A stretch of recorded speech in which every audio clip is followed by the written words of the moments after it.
Hello everyone, welcome back to our channel. This is Adrian. I'm Sam, and this is my mom, Jennifer. And we are Mystique Hunters. So today we are going to be talking about two cryptids or monsters that are famous in Mexican folklore, and that would be the Duende and the Lechuza. The Lechuza. Yes, Lechuza. So just to preface a little bit about the Duende, and then I'm going to let Adrian take over and tell our possible encounter of the said creature.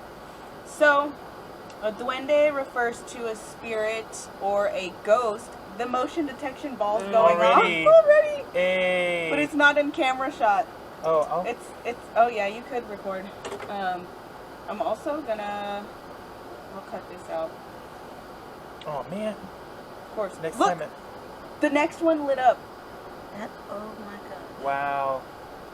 Okay. I have it set up like this around us, so it's like a whole perimeter. So we're filming an episode of PHT, and one of our motion detection balls just went off. Okay, so back to, I'm going to jump back in. Okay, so just to preface what a duende is. So basically it refers to a spirit in Spanish, also in Portuguese and Filipino folklore. And of course, according to the legend, it's an elf-like creature who dwells in the forest or lives in children's walls in their bedrooms.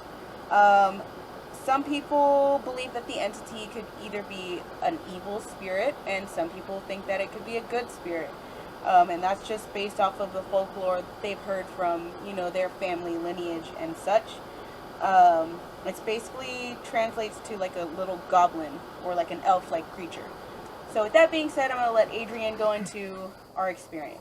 So, we were out at a cemetery here in Austin called Tucker Cemetery. We were conducting a paranormal investigation there. And we had a couple things happen that night.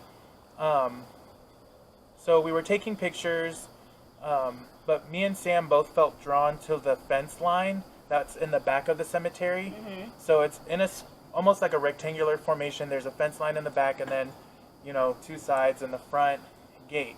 Well, we were drawn directly to the back, which is the darkest area. And sorry, I felt like there was a juice bag crawling on me. Oh, the motion detection ball is going off again. Crawling on me. Oh, the motion detection ball is going off again. This was going off. The K2 is going off? Yep. My phone is on. This was going the off. K2 is going off? Yep. My phone is on. another ball. Okay, but I got up, so that could have been me, right? It's possible. But it didn't go off when I fell. Oh, true that. So Should have. Yeah, they should have had. I'm gonna move camera so that y'all And you're can gonna see. edit all this, right? Yeah, I am. Okay, cool. The ball's I need to learn still how to going do that off. so I can help you. It's going off again. Okay, so at this point, Yeah. It's. I need to learn how to do that so I can help you. it's going off again. Okay, so at this point, Yeah. It's something making it go off. Yeah. how can I move the balls in closer? Can you So- zoom? We were doing a paranormal investigation at Tucker Cemetery, which is a cemetery here in Austin. It's a small cemetery, mostly known for children and elderly folks. So we were at Tucker Cemetery, and the back fence is the darkest area of the cemetery. And we were getting little readings here and there, but we kept feeling drawn to the back of the fence. We were snapping pictures and stuff like that as we were out there.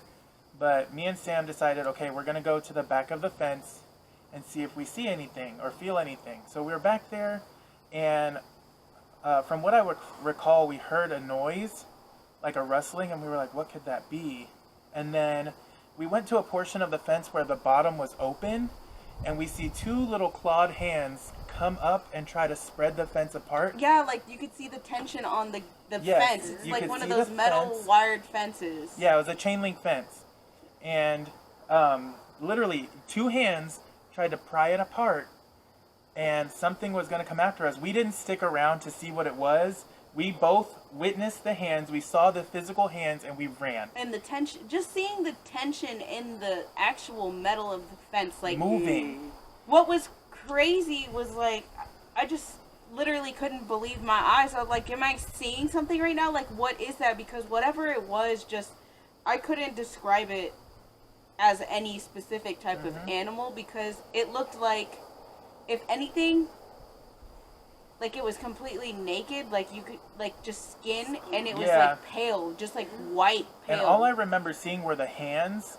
And then, so later on I was reviewing my pictures, and I happened to see something red in the distance. Now, mind you, we were in complete darkness, except for the street lights that were around us. And I did not take the picture with the flash, I don't believe. But in the distance, when I zoomed in, there was clearly a red face. You could make out a nose, little horns on the head, 2 eyes, and everything back behind the bushes where we were. And so we'll insert that picture so you can see for yourselves what we saw in that picture. But I didn't see that until maybe a day or two after, and I was reviewing the pictures. And then it made sense. I was like, okay, this has a little head. What if that's the thing that's little hands were trying to pry apart the fence and come at us?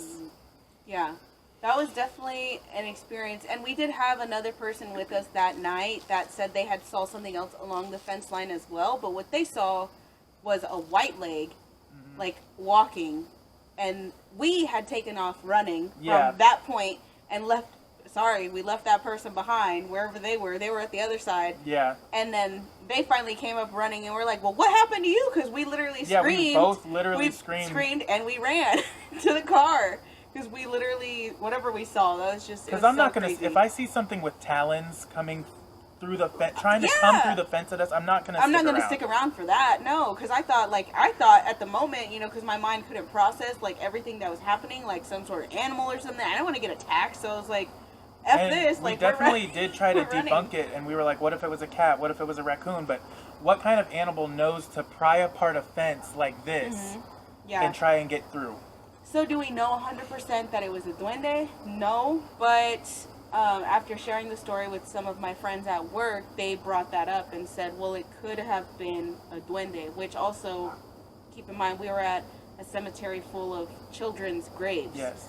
So where the children are, where they lie, where they, you know, are at rest, like maybe that's the spirit. And like, as I referred back to earlier, a duende being either a good or an evil spirit, maybe it is the protector of that cemetery. Yes. Like that is also a possibility. So that was our experience. With a potential duende. Yes. And now we're going to talk, and my mom is going to be the one who takes over on this one because she has had experience with this particular, what are we calling, monster like or cryptids cryptid. Or monsters. Yes, sorry. However you'd like to refer to them. So this cryptid, and it's every time we talk about it and it's outside, it spooks me because you're outside and you're in the open, you're vulnerable. So we're going to talk about the Lechuza. And Right. I'm going to break back into it. I'm going to just start all over. Yeah. Okay, so the next thing that we are going to be talking about, the next cryptid that we'll be talking about is going to be La Lechuza, right? It's La Lechuza. Lechuza, yes. So basically, in Mexican folklore, it is a witch. She's a witch who can shapeshift, and she transforms into various animals, different animals. She can shapeshift into anything that she wants to. Usually she does it without consent because whatever she's doing, she's being paid for. So she's getting paid for her services. And even if she wasn't getting paid, she could still transform, you know, of her own accord. According to resources, anyhow. Which we'll link below in the description. Yeah, we're going to have all the links for our resources down below. But the most common one that people actually see is an owl, which Lechuza translates to owl in Spanish. So, the intention of a Lechuza, based on the research that I did, is to take men's souls and basically lead them to their deaths. But her intentions are unclear because she's someone who would deal with maybe good people or bad people. So depending on, I guess, whatever services they want from her is what she's going to do, because she's going to do what she needs to make a living. But that's just based off of some research. And so my mom, Jennifer, here has some stories about the Lechuza, and I'm going to let her take over and share her experience.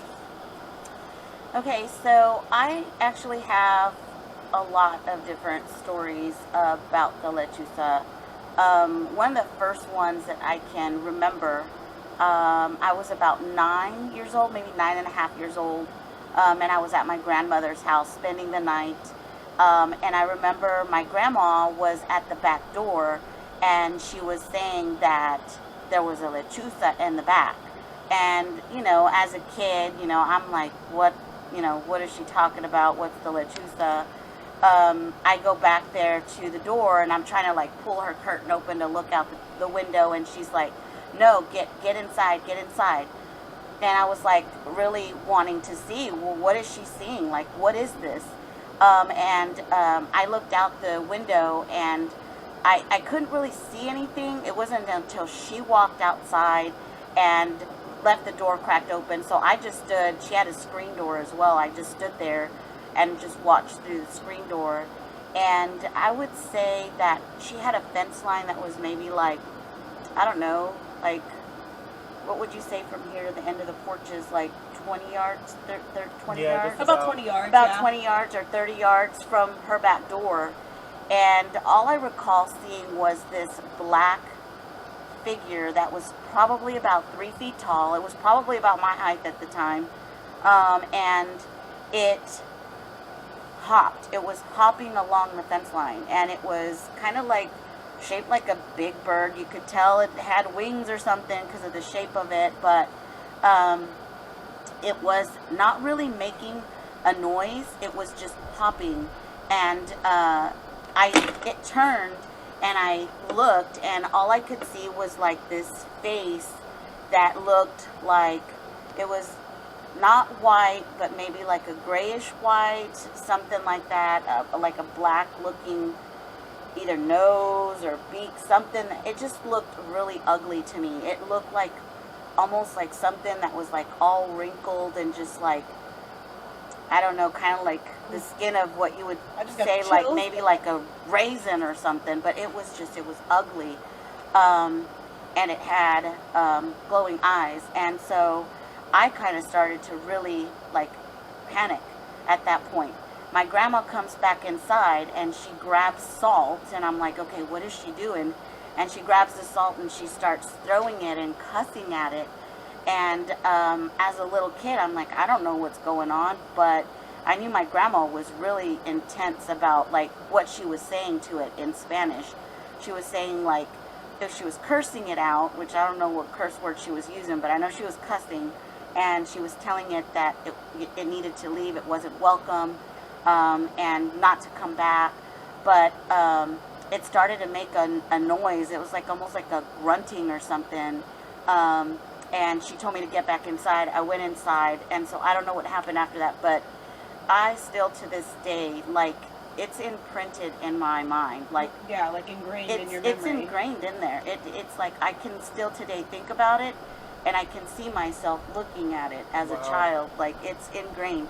I was so scared that my grandma came inside and gave me a spoon of sugar because she said it would help if you were scared or something. But yeah, that was my first experience with. Okay, so that's really interesting you were saying that, because I'm reading this book called American Brujeria, and it talks about, you know, Mexicans and their, you know, how they use their brujeria for good and also obviously for bad, but they talk about bitters and sweets, and the bitters is to cleanse, and that would be salt. That's the bitters, and you're cleansing, and the sweet is to kind of like purify, but like make you like feel better. good. Yeah, and that would be the sweet, and that makes sense that you said that. That's crazy. She gave me a spoon of sugar. Yeah, that's crazy. Yeah, that was really, really one of the ones that really sits with me. The second one, I was also younger. It might have been younger than that. I might have been like 7 or 8. So the second story that I can think about, I was not personally there, but I remember the story of it happening. We were at my grandmother's house. My father was still alive. Our neighbors down the road, about 5 houses, 6 houses down, came and told my father if he could get a shotgun and come to their house. And all I remember is the commotion of him going in, grabbing the gun. My brother Sean went with him, I believe. And then it might have been Sean, or it might have been somebody else, but I know somebody else went with him. Might have been my Uncle Sean. But they took off, and I didn't know what was going on until my grandma came back in and said that they had seen a lechuza in their tree. And I'm like, okay, if that's, you know, a Lechuza, ooh, you know, it scared me. Anytime they said that, like, it scared me as a child. So I was like, oh God, I hope everything's good over there. They came back, and my dad had said that they went over there, and there was indeed a Lechuza in their tree. It was like a big owl-looking bird in their tree, black, and they shot it. And when they shot this bird, or owl, or whatever you may call it, it fell to the ground. And when it fell to the ground, it turned into a black cat. So I'm thinking, okay, how can this be possible? Like, you know, this to me sounds like Made up. Yeah. Like, this can't possibly be. But when I see that my father's talking about this, you know, and I don't think was a believer in much stuff like this. I'm thinking this is something that really just transpired. Like, it's something that really happened. Yeah. And for the neighbors to talk about it later on as well, I mean, there was like at least 6 people there that saw it. It's something that had to have happened. But to me, I was like, how does something change from a bird to a cat? So you talking about that story That she can shapeshift makes perfect sense. To me, I'm thinking, well, if it's a witch, I'm thinking, you know, a witch, like, Yeah, you know, imagine a witch. typical witch. Yeah. And so I'm like, if they nose, shoot the it, hat. it comes down and it's going to be a witch. But no, in fact, it was a black cat. So that's another story that I can definitely recall about a Lechuza. That's really crazy. And Yeah, for sure.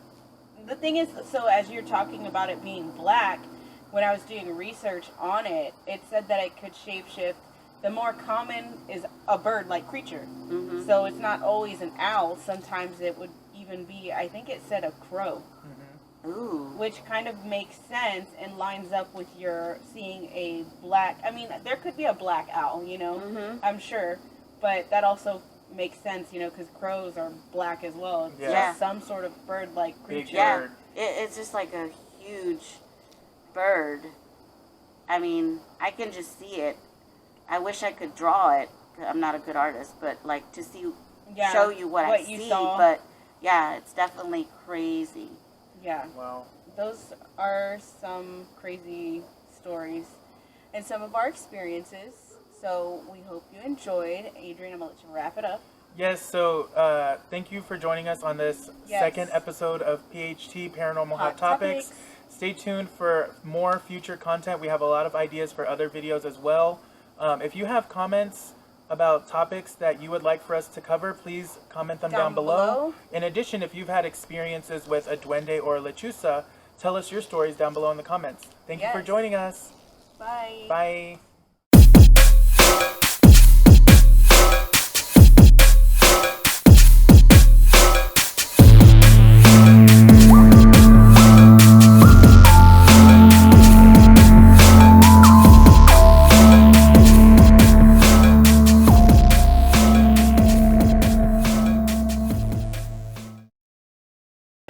Later on, I was reviewing some. We're